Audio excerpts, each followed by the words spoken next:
Assalamualaikum warahmatullahi wabarakatuh. Ila hadratin nabiyil mustafa sayyidina rasulillah sallallahu alaihi wasallam wa ila kaffatil anbiya'i wal mursalin wa li azwajihi ummahatil mu'minin wa li ahli baitihi wa dhurriyyatihi wa ashabihi ajma'in wa thumma ila arwahi masyayikhina wa muallimina wa ulama'ina wa khususan ila ruhi syaikhi musannifi hadzal kitab wa usulihi wa furu'ihi wa man yantasibu ilaihi ajma'in syai'un lillahi lana wa lahumul fatihah. A'udzu billahi minasyaitonir rajim. Bismillahirrahmanirrahim. Alhamdulillahi rabbil alamin arrahmanir rahim maliki yaumiddin. Iyyaka na'budu wa iyyaka nasta'in ihdinas siratal mustaqim siratal ladzina an'amta 'alaihim ghairil maghdubi 'alaihim waladdallin. Bismillahirrahmanirrahim. Alhamdulillahi rabbil alamin wassalatu wassalamu ala sayyidina wa habibina wa syafi'ina wa zufrina wa maulana Muhammadin wa ala alihi wa sahbihi ajma'in. Subhanaka la ilma lana illa ma 'allamtana innaka antal alimul hakim wa la hawla wa la quwwata illa billahil aliyyil azim. Allahumma aftah 'alaina futuhal 'arifina bika bil hikmah وافتح علينا من لدنك علما كما فتحت على سيدنا محمد صلى الله عليه وسلم بحق طه سيد الكونين وجد الحسنين أبي البطول والقاسم. ربنا افتح بيننا وبين قومنا بالحق وأنت خير الفاتحين. Rabbi shrah li sadri wa yassir li amri wahlul 'uqdatan min lisani yafqahu qawli saddid lisani wahdi qalbi bihaqqi jaddina sayyidina rasulillah sallallahu alaihi wa ala alihi wa sahbihi wa sallam. Rabbi yassir wa la tu'assir wa tammim bil khair ya karim. Amma ba'du. فقال الحافظ إمام الترمذي رضي الله تعالى عنه وقدس الله سره ونفعنا الله به وبعلومه في الدارين آمين يا رب العالمين. باب ما جاء في خف رسول الله صلى الله عليه وعلى آله وصحبه وسلم. Alhamdulillah, para hadirin sekalian, kita sambung lagi muzakarah kitab Syama'il Muhammadiyah karangan Imam Tirmidzi radhiyallahu taala anhu. Insyaallah pada malam ini kita masuk bab yang baru, iaitu bab yang ke-10. Bab yang ke-10 daripada berapa puluh bab ni? Daripada 56 bab. Bab yang ke-10 baru daripada 56 bab, iaitu kata Imam Tirmidzi, babu ma jaa fi khuffi Rasulillah sallallahu alaihi wasallam. Bermula ini ialah satu bab pada menyatakan hadis-hadis yang telah datanglah ia hadis menceritakan tentang khuf bagi Nabi kita Muhammad sallallahu alaihi wasallam. Iaitu khuf ni orang panggil kasut yang diperbuat daripada kulit yang tertegah nak dimasuki air serta menutup buku lali. Itu dia panggil khuf. Kasut yang diperbuat daripada kulit yang tertegah dimasuki air serta menutup buku lali, itu dipanggil khuf. Kalau kita mengaji kitab fiqh seumpama Matla'il Badrain ke, dia panggil bahasa zaman dulu panggil muza, sapu muza dia panggil. Baik. Kata Imam Tirmizi radhiyallahu taala anhu, haddatsana Hannad bin Sariyy, mencerita akan kami oleh Hannad bin Sariyy. Qala haddatsana Waqi'un, kata Hannad mencerita akan kami oleh Waqi' an Dalham bin Salihin, daripada Dalham bin Salih, an Hujair bin Abdullah, daripada Hujair bin Abdullah, an ibni Buraidah, daripada anak laki-laki bagi Buraidah. Jadi Buraidah ni ialah sahabat Nabi sallallahu alaihi wasallam, yang mana kita telah bicara dah tentang sedikit sebanyak orang panggil siapakah Buraidah, itu pada hadis yang ke-21 dulu. Hadis yang panjang cerita tentang khatamin nubuwah, tanda-tanda kesudahan Nabi pada diri Nabi kita Muhammad sallallahu alaihi wasallam, iaitu namanya Buraidah bin al-Husayb bin Abdullah bin al-Haris bin A'raj bin Sa'din. Itu nama penuh dia. Buraidah bin Husayb bin Abdullah bin al-Haris bin al-A'raji bin Sa'din. Dikunyahkan dia dengan Abu Abdullah. Jadi barangkali di sininya nama anak laki-laki dia ialah Abdullah, sebab kunyah dia Abu Abdullah, bapa bagi anak yang bernama Abdullah.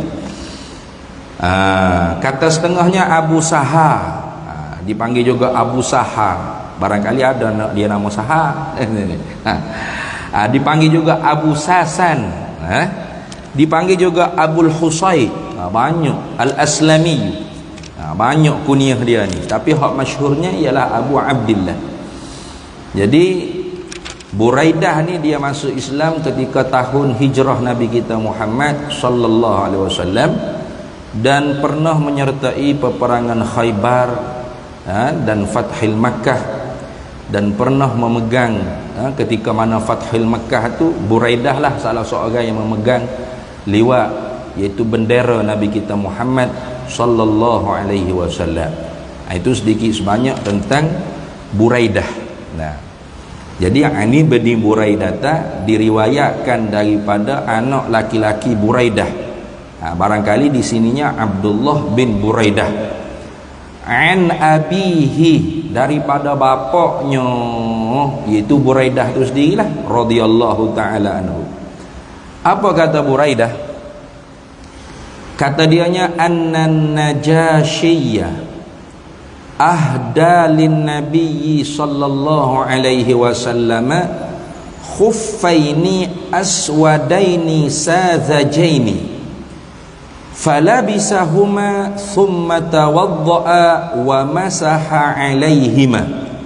Rawahu Abu Dawud wa Tirmidzi wa qala Tirmidzi hasanun.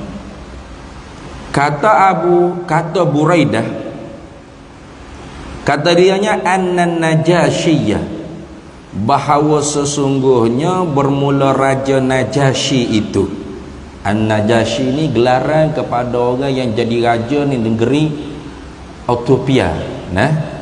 An-Najasyi ni gelaran kepada raja yang orang yang jadi raja di negeri Ethiopia. Negeri Ethiopia ni sekarang ni dipanggil Afrika lah, negeri orang kulit hitam. Jadi dulunya ada seorang raja, gelarannya An-Najasyi. Nama sebenarnya Syammah. Satu riwayat kata nama sebenar An-Najasyi dalam IC dia lah, kalau kita kira ni kan, dalam surat beranak dia nya Asyammah, atau kata setengah ulama Ashhamah. Ada dua riwayat. Kata setengahnya Asyammah, kata setengahnya ialah Ashhamah. Itu nama bagi An-Najasyi. Jadi bila dia jadi raja di Afrika, di negeri Ethiopia, maka digelarkan dia An-Najasyi. Jadi Raja An-Najasyi ni raja yang asalnya beragama Nasrani. Kemudian setelah mana berlaku hijrah sahabat Nabi pertama-tama kalinya daripada Mekah ke negeri Habsyah, Ethiopia tu orang Arab panggil Habsyah lah. Afrika tu panggil Habsyah. Sebab tu kalau orang kulit hitam, masyhur di kalangan ulama-ulama yang kulit hitam kan, kalau asal daripada Habsyah dipanggil Al-Ahbashi ataupun Al-Habshi, kerana mereka tu kulit hitam asal daripada Afrika. Baik. Maka rombongan yang pertama daripada Ja'far bin Ali bin Abi Talib, kalau tak silap, adik-beradik dengan Sayyidina Ali, melakukan hijrah kali pertama bawa umat Islam pergi ke Habsyah, pergi ke Ethiopia.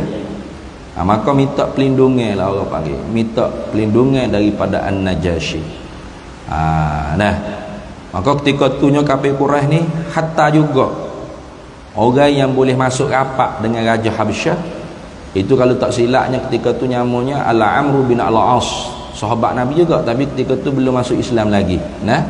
Karena dia ni pandai berdiplomatik dengan Raja An-Najasyi, maka fuk kafir Quraisy ni hatta dia lah untuk kecek kira dengan Raja An-Najasyi supaya minta hatta balik penduduk Mekah hok mari duduk di Habsyah ni, kerana mereka ni ialah pelarian katanya, yang menghina agama untuk nenek moyang.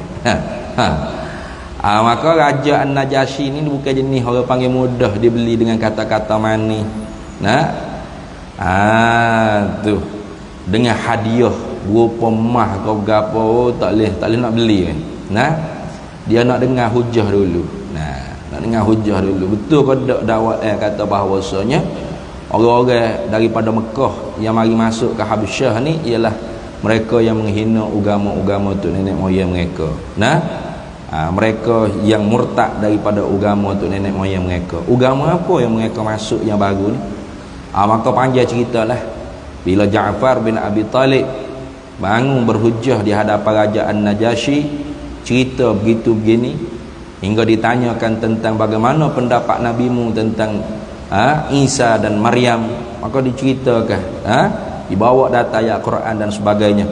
Wa Maryam ibnata Imran allati ahsanat farjaha fanafakhna fihi min ruhina wa saddaqat bi kalimati rabbiha wa kutubihi wa kanat minal qanitin. Maryam, Tuhan kata dalam Quran, ialah anak laki-laki bagi Imran allati ahsanat farjaha, yang menjaga orang panggil kemaluan daripada buat perkara-perkara yang haram. Artinya Maryam tidak berzina. Maryam tidak melakukan perkara yang jahat, yang keji. Bahkan kurniaan daripada Allah, bukti kekuasaan Allah. Allah lah yang menjadikan manusia, bukan orang tua. Orang tua ni sabak musabak saja. Tu Adam, lagilah tak ada orang tua. Tuhan direct yang menjadi tanpa sabak musabak. Apa nak pelik dengan Nabi Isa yang tidak ada bapa? Maka sebab itulah Nabi Isa tu binnya bin Maryam. Isa bin Maryam. Gitu. Maka adakah terputus nasab Nabi Isa daripada Nabi Yaqub, Bani Israel? Tidak. Tetap dikira anak cucu cicit Nabi Yaqub alaihi salam. Daripada sinilah ulama kata bahawasanya nasab perempuan itu tidak terputus. Nasab sebelah ibu tak putus. Bahkan nasab ibulah yang paling kuat. Gitu. Nasab mak tu hak paling kuat sekali. Seorang perempuan apabila bucik perut dia mengandung, pasti dah anak dia, tak kira anak jin serta alam mana, anak dia. Cerak dah, yakin dah anak dia.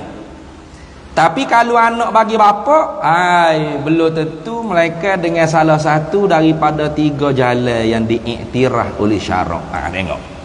Jadi nasab bapa ni tak kuat berbanding nasab mak.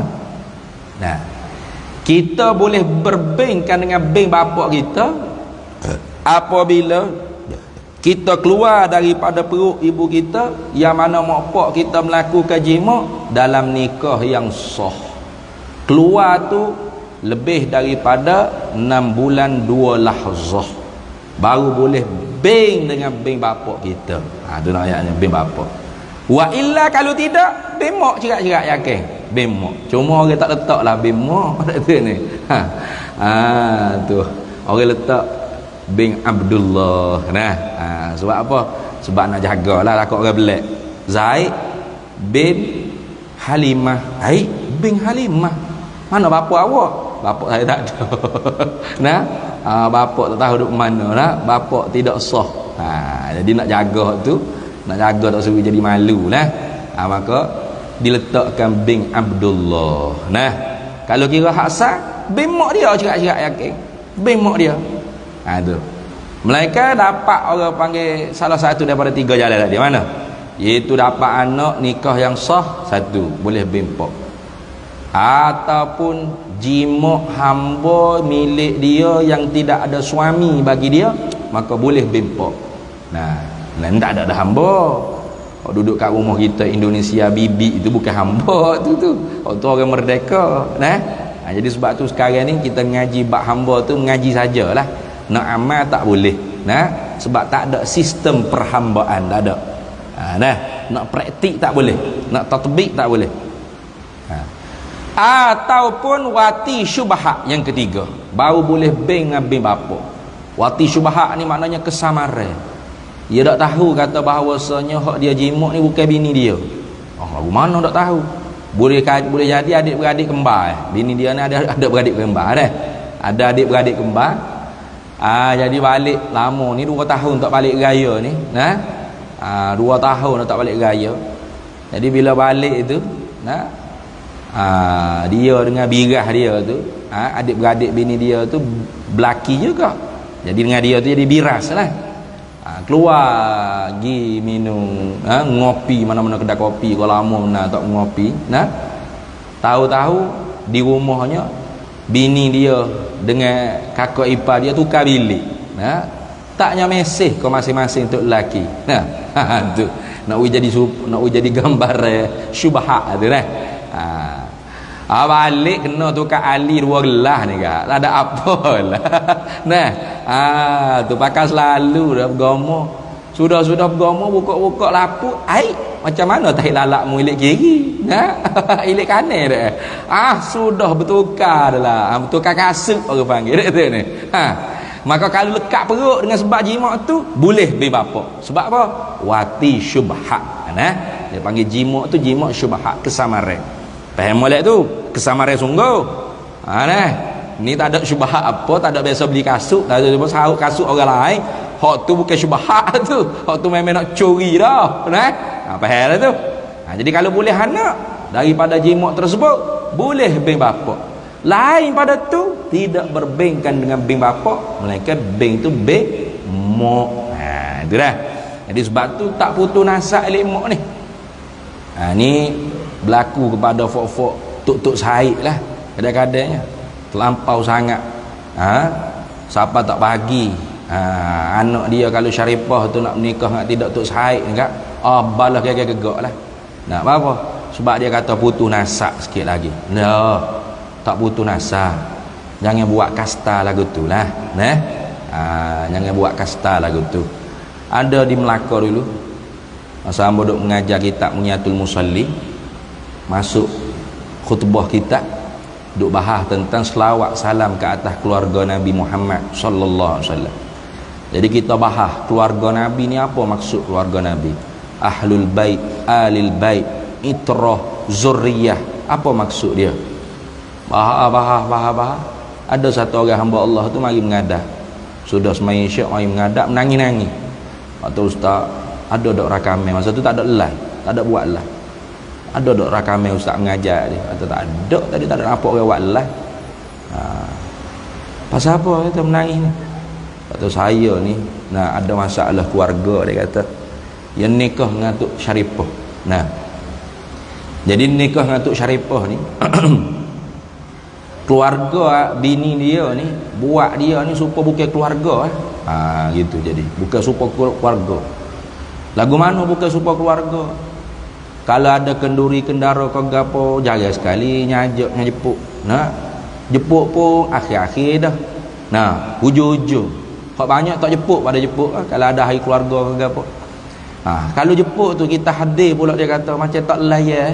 Nah, Ipa-ipa dua ini tu Tok Said saja duduk buat. Ini mungkin ada Tok Said hang marah ni nak tu ni. Nak marah ke tak saja ke, mau nak royak juga. Nah, duk buat abai-abai ipa dia duk buat, duduk berkumpul buatlah borok. Mari je saya Ustaz, bubar. Oh, bubar tu. Buat tak layan. Allah tangan salah pun berapa. Oh, gitu. Oh. Allah berasa hinanya saya ni. Nak cerah tangga, anak ada 4 orang dah. Nah, mikir kau anak ya.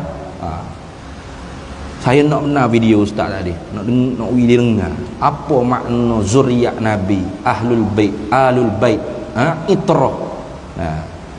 Jadi tu maaf tak ada. Tak ada rakamnya. Tapi boleh tengok dalam YouTube lain ada juga ambo duk hurai tu. Nah, tu salah faham lah tu. Salah faham. Bukan tu cara hak sebetulnya agama Islam ajar bukan. Nah, Nabi kita Muhammad sallallahu alaihi wasallam dikurniakan anak semuanya mati kecil belaka, wafat kecil melainkan Fatimah Zahra al-Batul yang seorang-seorangnya besar dah berkahwin dengan Sayyidina Ali karramallahu wajhah. Hak lain ada juga berkahwin dengan Sayyidina Uthman. Sayyidina Uthman 2 orang anak Nabi jadi isteri dia. Sehingga digelarkan Sayyidina Uthman tu Dzunurain, yang mempunyai 2 cahaya. Apa? Yang jadi menantu Nabi 2 kali. Nah. Jadi Fatimah ni perempuan. Anak Nabi yang perempuan. Nah, bukan laki-laki, bukan. Hak laki-laki semua wafat kecil belaka. Sehingga orang kafir kata, Muhammad tak ada keturunan dah. Abtar. Ada. Abtar. Batu apa? Inna a'tainakal kautsar fasalli li rabbika wanhar. Inna syani'aka huwal abtar. Bukan mung hak putuhnya keturunan, dia hak kata mung tu putuh. Abtar tu dia yang abtar. Mana? Abu Lahab, Abu Jahal. Siapa dia mengaku keturunan Abu Lahab? Ada dah. Siapa dia sanggup mengaku? Ambo ni keturunan Abu Lahab ni, tengok hidung macam boleh. Ada. Tak ada siapa dia sanggup mengaku keturunan Abu Lahab. Abu Jahal ada. Nah. Tu ayatnya. Nah. Orang keturunan Nabi pakat nak mengaku belaka sebab apa? Sebab dimuliakan. Nak kalau di Indonesia agak orang mamnalah Habib palsu, Tok Said palsu ni. Nah, sebab apa? Bila mengaku keturunan Nabi agak orang cium bolak-balik lah tangannya. Nah, masuk kedai kopi pun free, nak ambil barang pun free. Free habis. Nah, apa? Orang memuliakan, orang mengagungkan keturunan Nabi Muhammad sallallahu alaihi wasallam.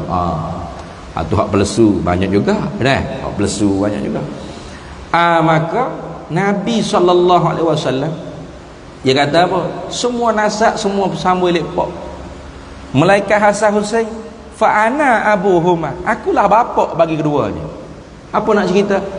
Yakni Nabi sallallahu alaihi wasallam beriku rapat sekali dengan cucunya Hasan dan Husain. Nah, sehingga seumpama anak dengan pak, seumpama bapa dengan anak hubungannya. Itu orang kita dulu pun begitu juga. Nah, kalau rapat dengan datuk, nah, cucu-cucu lain panggil atuk belaka, kita tak panggil ayah. Nah, padahal kita ni pakai kat cucu, tapi oleh kerana kita duduk dengan tok kita jak kecil, orang lain tak duduk lagu tu cucu-cucu lain. Jadi kita panggil tok tu ayah. Ada. Orang lain panggil tok mek belaka, kita panggil mek. Ada. Nah, ataupun rapat dengan pak saudara. Itu maksud dia. Nah, itu maksud dia. Bukan Nabi sallallahu alaihi wasallam nak nafi ke orang panggil Sayyidina Ali itu sebagai bapa Hasan dan Husain, bukan. Tapi nak royak begitu eratnya hubungan cucu Nabi sallallahu alaihi wasallam. Nabi kata fa ana abuhuma. Aku ni seumpama bapa bagi Hasan dan Husain. Nah, itu maksud. Nah, jadi Nabi walaupun dapat cucu sebelah anak perempuan, cucu juga. Gitu Dia orang Arab ni apabila cucu tu sebelah anak laki-laki baru cucu dia. Kalau cucu tu dapat sebelah anak perempuan, cucu besan dia, bukan cucu dia, cucu besan. Orang dulu. Kayak orang dulu, orang Arab jahiliyah. Bukan setakat tu anak perempuan ni dia tanah. Dia tanah hidup-hidup. Tu. Nak ya jijik hinanya. Nak bila dapat anak perempuan seolah-olah mencari maruah. Tapi bila Islam mari tidak. Menyetarakan laki-laki dan perempuan. Dan dapat cucu sebelah anak perempuan pun cucu dia. Nah, cucu biasa dia pun ya cucu biasa dia. Cucu dia pun ya cucu dia, muka anak dia perempuan ni. Nah. Itu lagu tu. Jadi jangan kita terlampau syadid, ekstrim sangat. Kerana fitrah itulah hak Islam.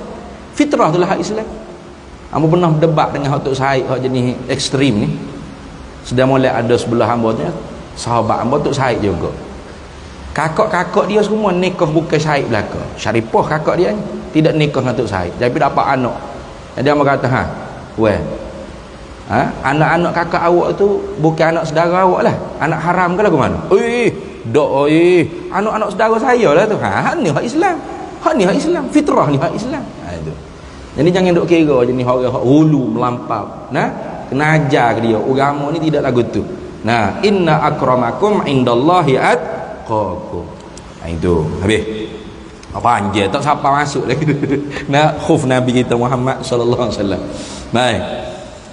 Jadi akhirnya Raja Najasyi ni tak benarkan Amr bin al-As ambil sahabat-sahabat Nabi yang berhijrah ke Habasyah dibawa pulang ke Mekah. Tak benar.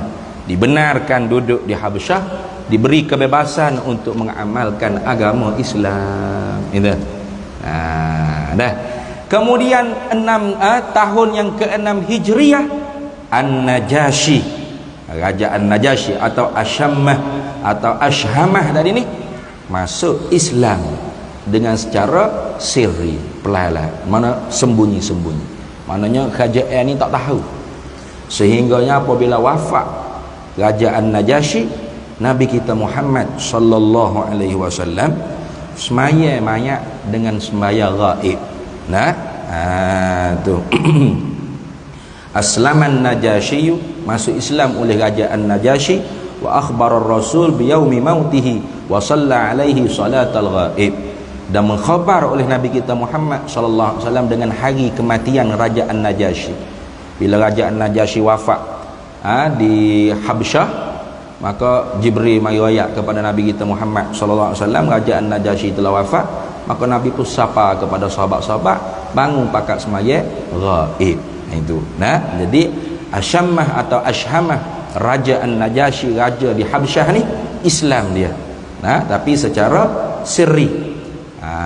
Tu ketika mana surat dakwah Nabi sampai, dibawa oleh Amr bin Umayyah Ad-Damari, tak silap, Amr bin Umayyah Ad-Damari, maka Raja Habsyah sipeh cium dan tak menyatakan masuk ke tolak ke tidak, senyap. Padahalnya dia masuk Islam secara senyap-senyap. Itu dah. Maka untuk mengeratkan hubungan kasih sayang Raja An-Najasyi dengan Nabi kita Muhammad sallallahu alaihi wasallam, ahdalin nabi wa fi riwayatin ilan nabi, menghadiahlah ia kepada Nabi kita Muhammad sallallahu alaihi wasallam khuffaini, dua khuf aswadaini, yang hitam kedua-duanya, thazajaini. Thazajaini ni makna hak tidak berbulu lah, laisa alaihima sya'run, yang tidak ada di atas moza atau khuf tersebut tu bulu. Habis. Kalau gitu Nabi kitanya fala bisahuma, maka memakailah Nabi sallallahu alaihi wasallam akan kedua-dua khuf yang dihadiah oleh Raja An-Najasyi. Thumma tawaddaa, kemudian berwuduklah Nabi sallallahu alaihi wasallam. Bila tu berwuduk? Wuduk setelah mana batal wuduk yang pertama. Ingat tu dah. Sebab syarat nak pakai khuf ni, pertamanya mestilah berwuduk dengan sempurna. Wuduk sempurna dulu.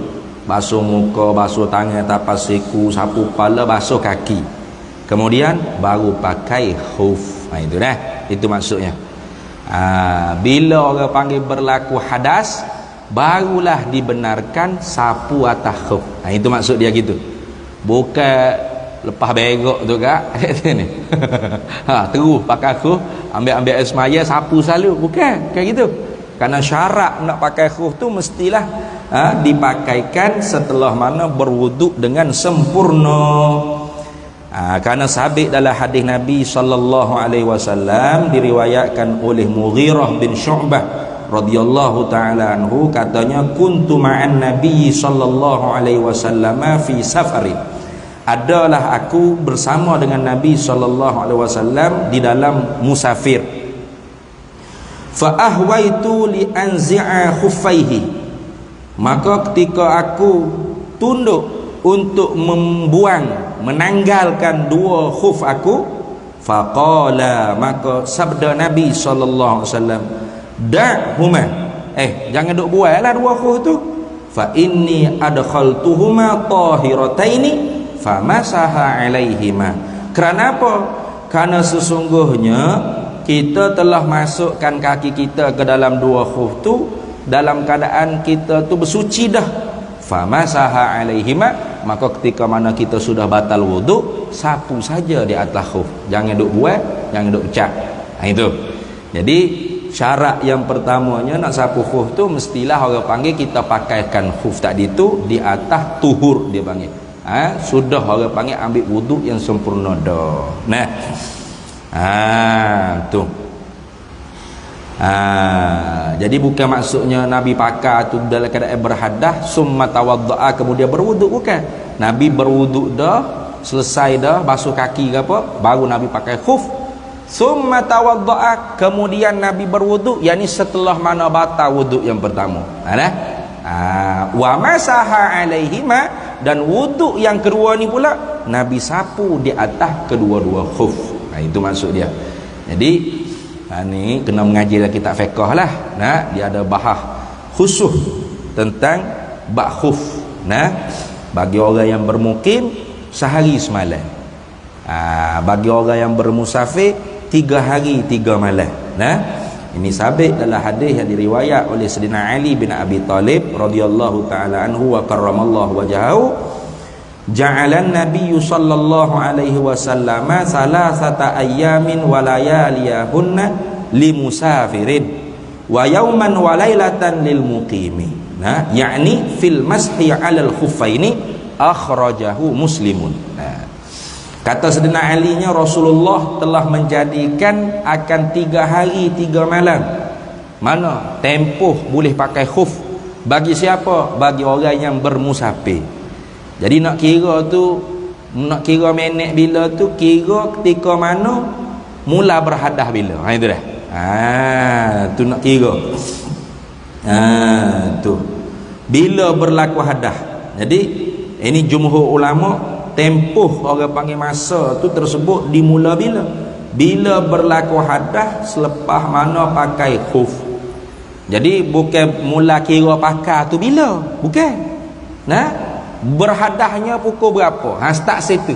Barulah kira 3 hari 3 malam bagi siapa yang bermusafir, wa yauman wa lailatan, sehari semalam lil muqimi, bagi orang yang tidak bermusafir, orang bermukim.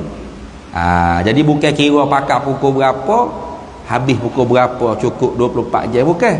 Dia kira berhadas bila. Jadi bila kita ambil air semaya sempurna, basuh kaki berapa, pakai khuf. Kita pun semaya berapa, tak usah cabut dah khuf tu. Kira tak lagi untuk sehari semalam, tak kira lagi tu. Ketuk pukul berapa dia ni. Kita pakai tadi pukul 9 pagi. Zuhur pakai sapu atas khuf. Zuhur tak batal lagi wuduk kita. Contoh dah ni. Tahan wuduk dia nya tak batal lagi wuduk dia. Tu pukul 3 petang barulah ketuk. Lepas makan nasi tengah hari baru ketuk. Start situ baru dikira ke orang panggil tempoh. Kalau musafir 3 hari 3 malam, kalau orang bermukim sehari semalam. Itu dah. Nak panjang lagi hak ni kena mengaji lagi kitab fiqh lah. Kena mengaji kitab fiqh. Kemudiannya syarat khuf tadi tu mesti tertegah daripada masuk air. Jadi kalau khuf rosak tak jadi. Atau bukan khuf tapi stocking. Tu tak jadi tu. Sebab ada juga sapu atas stocking. Dia kata macam khuf juga ni. Khuf habahmu. Khuf ni orang ada ke? Kasut yang diperbuat daripada kulit yang tertegah dimasuki air serta tutup 2 buku lali. Pas stocking berpuak daripada kulit ke? Bukan. Stocking tu bila kena air menyerak dah. Menyerak. Tak boleh sapu atas stocking. Kena buai lah stocking basuh kaki. Itu lagu tu. Habis. Tu banyaklah orang guna fiqh. Bukan fiqh. Nah, rekoh dia panggil, rekoh. Bukan fekoh. Rekoh apa? Reko sendiri. Ngaji malah, nah. Ya reko sendiri. Pakai stocking. Patut sapu atas stocking. Oh pakai stocking ni. Ya stocking. Apa sapu? Kata ni macam kau habahmu. Pakai tak apalah pakai nah. Kebiasaannya negeri-negeri Arab ni dia bila musim sejuk sangat, maka pakai khuf. Macam pak kita ni duduk di garisan khatul istiwa, garisan yang pertengahan lagu ni, sejuk sangat, budak panas sangat pun tidak sesederhana gitu saja, jaranglah kita pakai khuf, nah. Tapi kalau kita nak pakai juga untuk ittiba'us sunnah, dapat pahala, nah. Tapi kena tahulah hukum hakam dia, jangan buat pandai-pandai kita. Lagi pula kena tutup buku lali dah, syarat dia.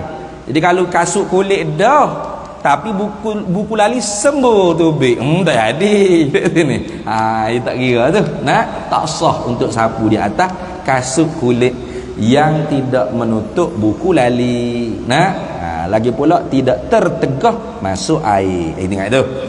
Jadi dua syarat tu kena ingat sama tu dah. Itu orang panggil syarat besar.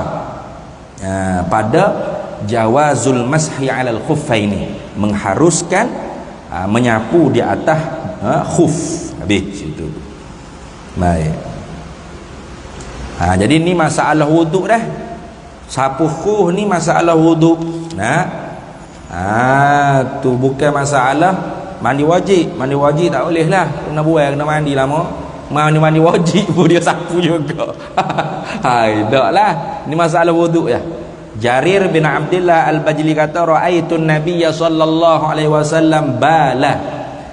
Melihat olehku akan Nabi sallallahu alaihi wasallam buai kecing. Bala ni makna buai kecing. Nah. Summa tawadda'a wa masaha ala khuffaihi. Kemudian nabinya berwuduk dan menyapu di atas khuf. Itu. Artinya di sini Nabi sallallahu alaihi wasallam pakai khuf dah. Di atas tuhur, di atas suci. Kemudian Nabi pun buai kecing. Maka Nabi berwuduk, kemudian Nabi menyapu di atas khuf. Artinya tentang harus menyapu di atas dua muza atau khuf ni ialah pada masalah wuduk. Al-mashu ala khuffaini yakunu fil wudu'i faqat la fil ghusli. Nah, la fil ghusli, bukan pada masalah mandi. Jadi kalau mandi kena tangga, kena mandi macam biasa. Nah, itu lama yang mandi bukuh yoga ni, yang mandi batu kaki dia sapu, tak sah. Nah, tak sah. Masalah sapu khuf ni pada masalah wuduk sahaja. Ingat, ni kadang-kadang orang kita ni kadang-kadang dia boleh tukar tu. Jangan kata orang kita tayamum sahabat apa ada juga. Nah, tu apabila dia berjanabah tak ada air, maka dia tayamum. Dia fikir lagu mana? Tayamum ni, nah, kalau wuduk muka dengan tangan sampai siku. Lepas tu kalau jenabah tak ada air, tayamum tak pakai muka sangat. Kalau gitu kena guling atas debu tanah. Ada sahabat fikir lagu. Maka dia pun guling atas debu tanah, gedung-gedang biar rata habis debu. Maka orang pun pergi cerita ke Nabi sallallahu alaihi wasallam. Nah, Rasulullah kata dak fatayammamu sa'idan thayyiban famsahu biwujuhikum wa aydikum. Tu ya. Walaupun tayamum tu sebab berhadah besar, tetaplah tayamum tu muka dan dua tangan sampai ke siku. Jadi bukan suruh guling gedung dak. Lagu tu tu sebagai pengajaran. Jangan kita reka sendiri ni. Fasalu ahla zikri in kuntum la ta'lamun. Tanya kepada ahli Al-Quran. Ahli zikir tu ahli Al-Quran. Tu maksud. Ni ada fofok tarekat hak tak betul lah, bukan hak betul. Hak betul tak apa. Tarekat tak betul. Dia kata apa? Tanyalah ustaz. Nah, mana ada dalam Quran suruh tanyalah ustaz. Fasalu ahla zikri. Tanya ahli zikir. Siapa ahli zikir? Kita lah. Nah, kuat duk zikir ni. Utuh apa seorang kayu dah ni. Kuat yang zikir. Kita. Tak betul tu tafsir lagu tu Quran tu. Ahli zikir situ maknanya Quran. Az-zikr situ ialah Al-Quran. Inna nahnu nazzalna zikra wa inna lahu lahafizun. Kamilah yang menurunkan akan zikir, yakni Al-Quran, dan kamilah yang menjagakan akan Quran tersebut. Jadi fasalu ahlal zikri ahlal Qur'ani. Siapa ahlal Quran? Yakni ulama-ulama mujtahid. Sekarang tak ada ulama mujtahid, maka para alim ulama yang mengaji daripada guru-guru yang secara madrasah mazhab tadi. Siapa kita? Kita bukan ahli Quran, memang bukan ahli mujtahid, bukan. Tapi kita mengaji dengan ustaz-ustaz kita, tutup guru kita, kita fiqh tu, kita fiqh ni. Maka tanyalah ustaz. Ajalah tu, betul lah tu. Tak kena tanya Imam Syafi'i. Imam Syafi'i tak ada dah ni. Tu. Baik. Habis. Kemudian masuk waktu dah lagi kita ni. 2 minit lagi. Kemudian hadis yang seterusnya, qala Imam Tirmizi radhiyallahu taala anhu haddatsana Qutaibah bin Sa'id, mencerita akan kami oleh Qutaibah bin Sa'id. Qala berkata Qutaibah bin Sa'id, haddatsana mencerita akan kami Yahya bin Zakaria. Yahya bin Zakaria bin Abi Zaidah. Itu nama dia. Mencerita akan kami oleh Yahya bin Zakaria bin Abi Zaidah, anil Hasan bin Ayyash, daripada Hasan bin Ayyash, an Abi Ishaq, diriwayatkan daripada Abi Ishaq, anis Sya'bi, diriwayatkan daripada Sya'bi. Qala berkata Sya'bi, qala al-Mughirah bin Syu'bah, berkata oleh Mughirah bin Syu'bah. Mughirah bin Syu'bah ni ada dah orang panggil pengenalan tentang dia ni pada hadis yang ke 80 dulu, 70. Hadis yang ke 70 dulu pernah dinyatakan siapakah Mughirah bin Syu'bah. Al-Mughirah bin Syu'bah bin Abi Amir bin Mas'ud As-Saqafi. Itu beliau ni sahabiyun, sahabat Nabi radhiyallahu taala anhu. Baik. Dia Islam dia ketika mana perjanjian Hudaibiyah. Dan pernah menyertai peperangan Yamamah dan Futuh Syam, pembukaan kota Syam. Dan dia berhijrah ke Yarmouk di Jordan, di Urdun, di Jordan. Dan wafat dia di Basrah kalau tak silap pada tahun 50 Hijriah. Baik.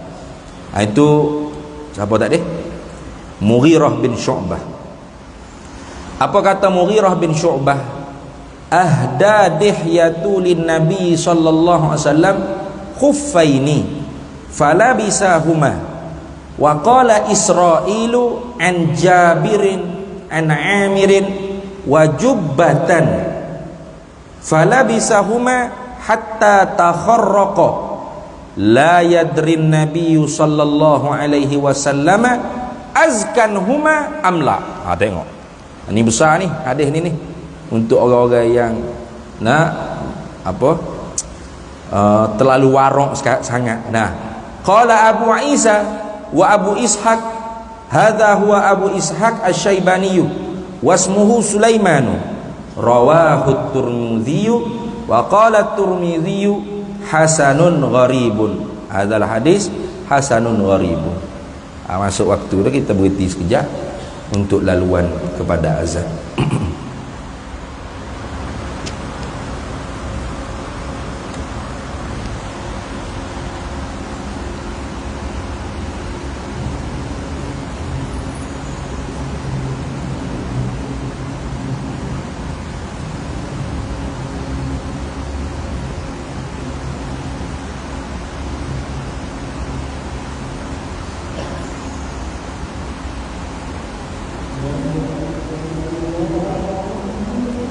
Allahu Akbar, Allahu Akbar.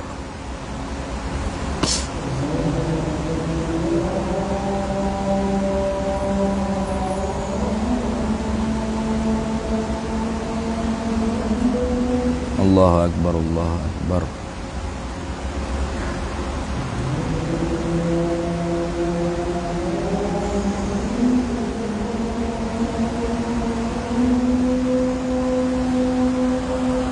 Asyhadu an la ilaha illallah.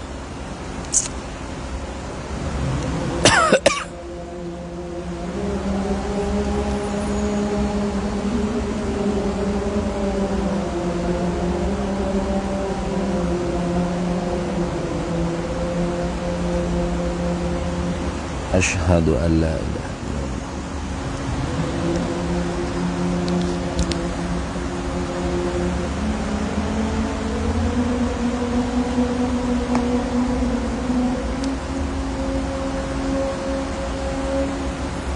Asyhadu anna sayyidina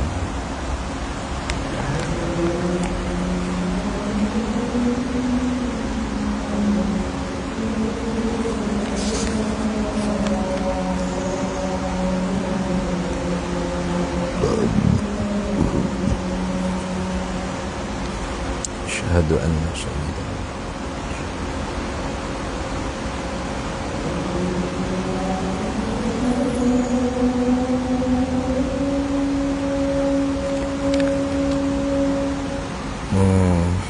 la quwwata illa billah.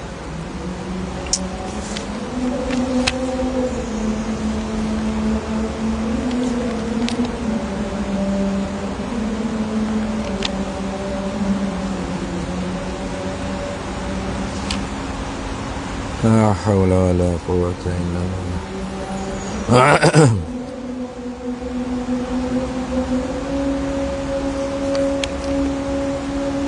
La hawla wa la quwwata illa billah.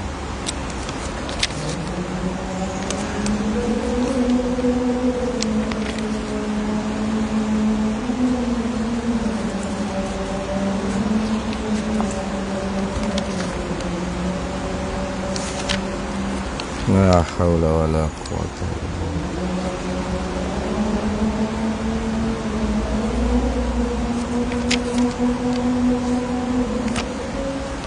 Allahu akbar, Allahu akbar.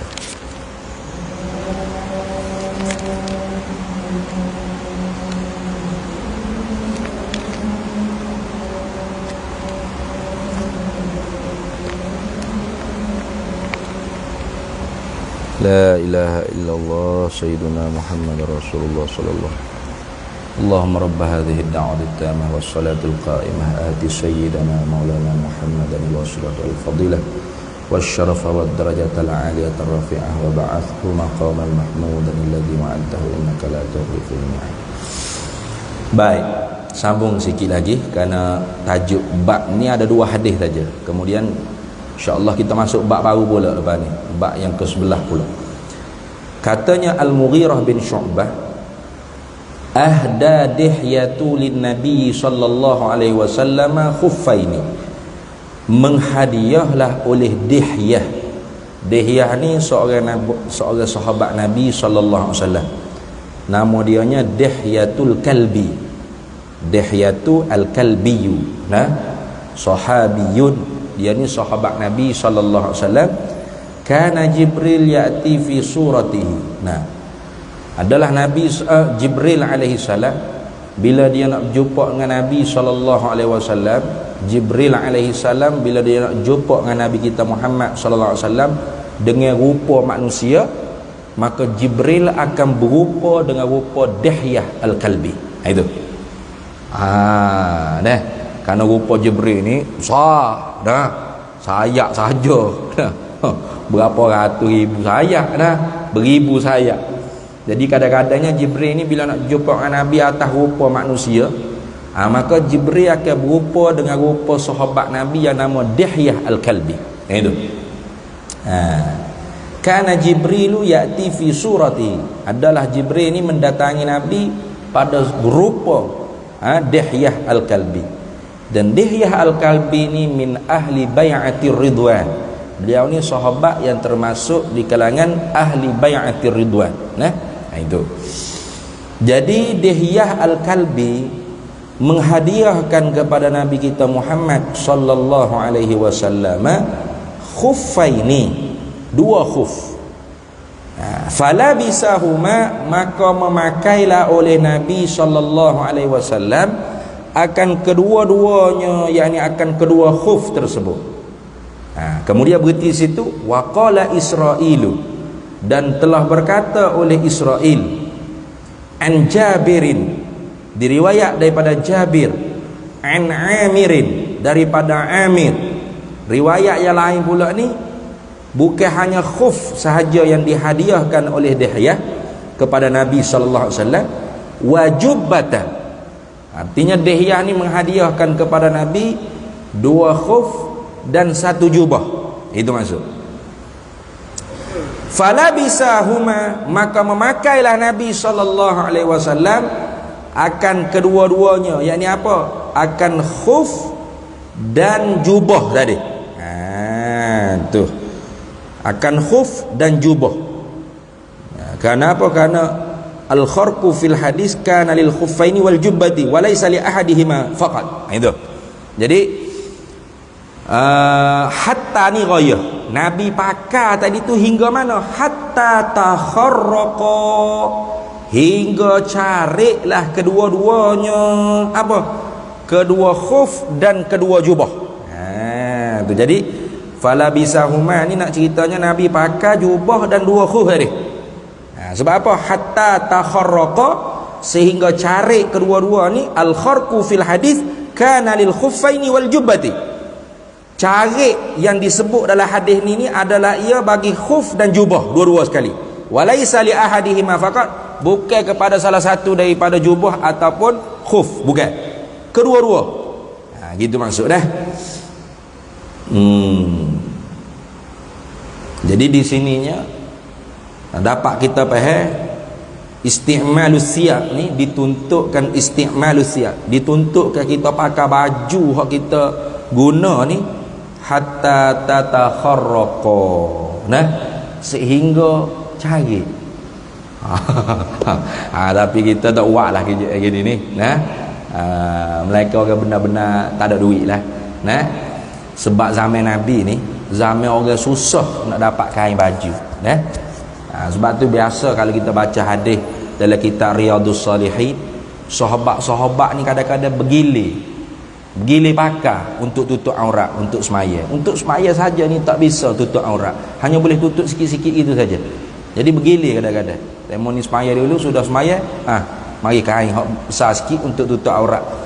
Maka sebab itulah Nabi kata siapa dia yang pakai kain yang labuh lebih daripada tumit buku lali, dengan niat khuyala, menyombong-nyombong.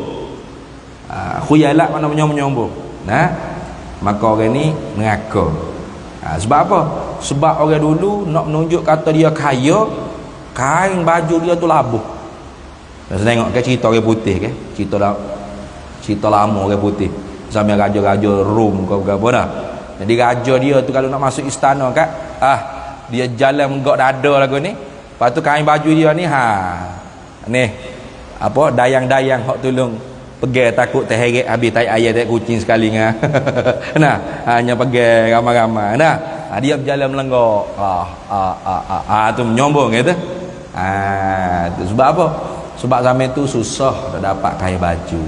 Jadi zaman kita sekarang kain baju ni mudah. Siapa ke kita kain baju banyak, tak muat almari, pergi sedekah ke orang geladangnya hak tak ada tempat duduk, tak ada tu rumah.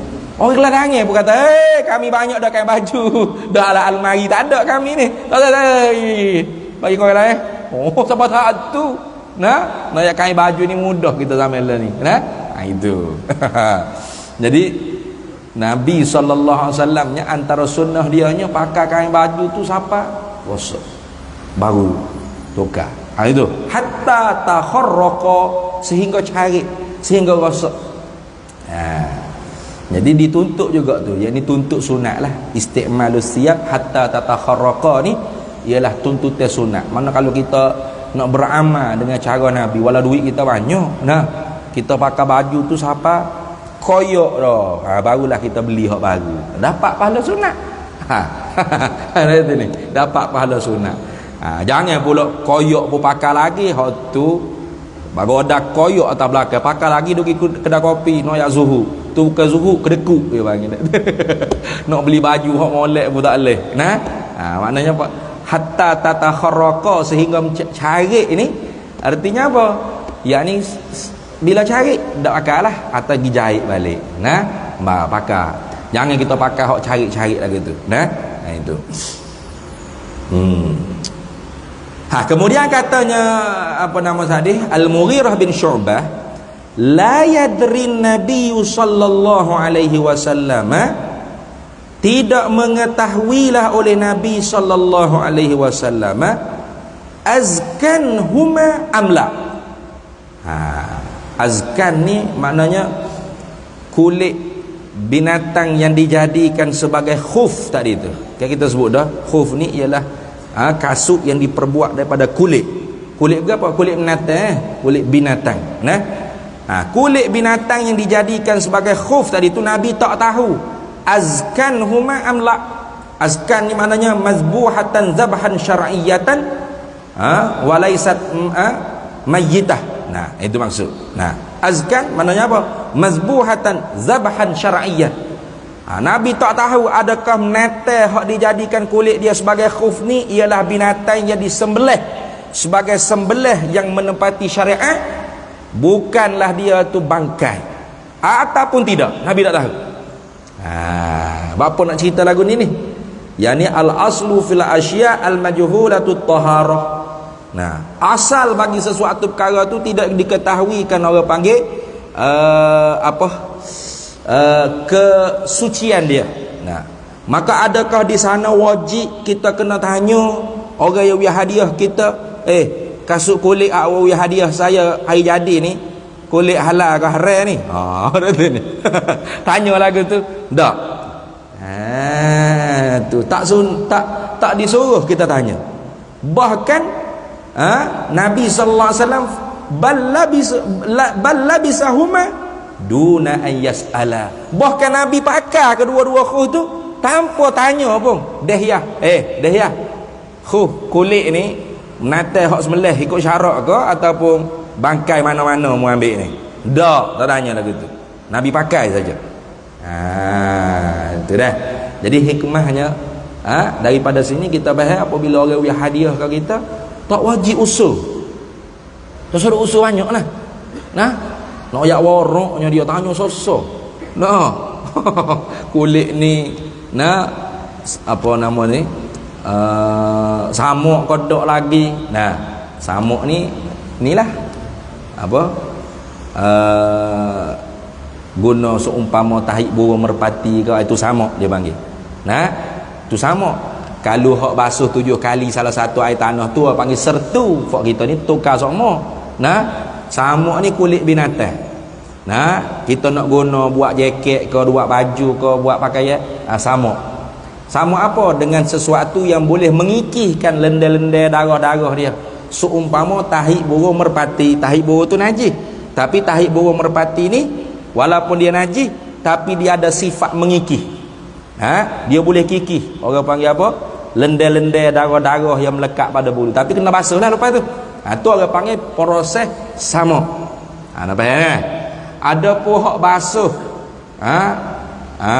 Idza walagal qalbu li ina'i ahadikum falyughassil sab'ata marrah ulahun nabit turab. Hak tu bahasa kita hak lebih tepatnya dipanggil sertu. 7 kali. Mana? Nah, salah satu dengan air tanah, iaitu kalau kena dengan salah satu daripada 2 binatang najis mughallazah, iaitu anjing atau babi, yang mana salah satu yang terkena tu basah. Basah dengan basah ke atau basah dengan kering. Kalau kering kedua-dua tak apa. Nah, kalau salah satunya basah atau basah kedua-dua, maka hak tu kena sertu. Apa? 7 kali basuh, salah satu air tanah. Itu. Adapun samuk ni tak ada. Kulit-kulit binatang hak kita nak guna buat pakaian, maka kita wajib kena samuk. Apa samuk? Gunakan alat-alat yang boleh mengikihkan segala lendir-lendir darah-darah yang melekat pada kulit sehingga tak ada bau darah ke apa semua. Itu kan? Macam kita duk guna kulit buaya mengakak tu, cap krokodil. Itu samuk dah tu. Kalau tak ada bau dah bahannya kau apa tu. Nah, itu ni. Habis. Lepas tu Boya tu sembelih ikut syarak. Hai tak payahlah muka samak dah tak apalah, suci lah dengan sebab samak tadi. Nah. Di lagu tu. Habis. Jadi tak wajib kita soal, usul, tanya, tak wajib. Orang bagi hadiah kita pakai. Gitulah sunnah Nabi sallallahu alaihi wasallam. Siapa nak lebih warak daripada Nabi? Tak ada. Nabi paling warak, Nabi paling takwa. Dan beginilah sunnah Nabi sallallahu alaihi wasallam. Jadi kita tak payah nak belagak warak bila orang hadiah kita soal mari mana duduk aduh itu ni. Tak payah. Nah, ambil. Kalau tak kita tak yakin, kita wi kepada orang lain pula ke, senyap-senyap jangan dihadapi dia, nanti kecil hati dia. Nah, itu lagu tu. Habis. Tapi hadiah ni sebenarnya tidak sayugi kita bagi ke orang lain. Sebab apa? Takut kecil hati orang yang bagi hadiah. Nah, itu. Habislah situ, kemudiannya insya-Allah kita sambung semula pula insya-Allah bab yang ke-11, babu ma jaa fi na'li Rasulillah sallallahu alaihi wasallam. Ini bab pada menyatakan hadis-hadis yang menceritakan tentang capal bagi Nabi kita Muhammad sallallahu alaihi wasallam. Ni capal ni kak. Bising gagak-gagak lah. Nah, capaliun buat gelar pula. Orang pakai piyah kalau ada lambai ni buat bergelar capaliun, fofok selipar, fofok capal. Tu ni. Perangai buat kita. Nah, padahal Tuhan kata wala tanabazu bil alqab. Jangan kamu gelap perkara-perkara harta baik pada saudara kamu. Bi'salismul fusuqu ba'dal iman. Sejahat-jahat dosa fasik setelah mana beriman ialah kita bergelar dengan gelar harta baik. Capaliun sebab ada lambai capal. Kuburiyun sebab ziarah kubur. Pelik engkau. Ziarah kubur digelar penyembah kubur. Kalau hak penyembah kubur tu ada sungguh fofok gulu. Nah, kalau orang hak pergi kubur duk baca ngatik, duk selawat, duk ngatik, duk baca Fatihah, baca Yasin, tu bukan sembah kubur. Nah, itu bukan sembah kubur. Hak sembah kubur ni macam hak gulu melampau, ghulatus sufi ada. Menegak atas kubur dah. Cium tanah kubur, sujud pada kubur, itu ada sungguh hak sesat gitu. Tapi kalau setakat kita pergi ziarah kubur, ramai-ramai baca Yasin, duk tahlil tu, itu bukan menyembah kubur. Kenapa kita gelar pada orang Islam kuburiyun, penyembah kubur, penyembah selipar. Nah, jadi sebelah ni pun tak puas hati juga. Tiba-tiba sebelah hak gelar ke pakai capa di ziarah kubur ni kuburiyun capaliyun. Dan demo ni gi pula jalan lagi kuil tokong. Bergelar pula kuiliun tokong kiun. Pada duk begitu mampu kerah gitu lah. Nah, jadi kita buat kita sudut buat perangai nak gelap-gelap dah. Tak payahlah. Nah, itu tidak sehat dalam kita beragama ni. Baik, itu bukan ajaran Nabi kita Muhammad sallallahu alaihi wasallam. Insya-Allah kita sambung semula pula hadis yang menceritakan tentang selipar bagi Nabi kita Muhammad sallallahu alaihi wasallam. Wallahu a'lam wa ilmuhu atam. Bismillahirrahmanirrahim. Allahumma inna nas'aluka min khairi ajilihi wa ajilihi ma 'alimtu minhu wa ma lam na'lam. Wa nas'aluka al-jannata wa ma yuqarribu ilaiha min qawlin wa 'amalin wa niyyatin wa i'tiqad wa na'udzu bika minan nar wa ma yuqarribu ilaiha min qawlin wa 'amalin wa niyyatin wa i'tiqad wa nas'aluka min khairi ma salaka 'abduka rasulika nabiyyuka Muhammadun sallallahu alaihi wasallam. Allahumma faqihna ilma syari'ati wal ma'rifati wat tariqati wal haqiqah wasta'malna biha bihaqqi sayyidina Muhammadin sallallahu alaihi wasallam. Rabbi fanfa'na bi barakatihim wahdinal husna bi hurmatihim wa amitna fi tariqatihim wa mu'afatihim minal fitani wa sallallahu wasallam ala sayyidina Muhammad walhamdulillahi rabbil alamin. Para hadirin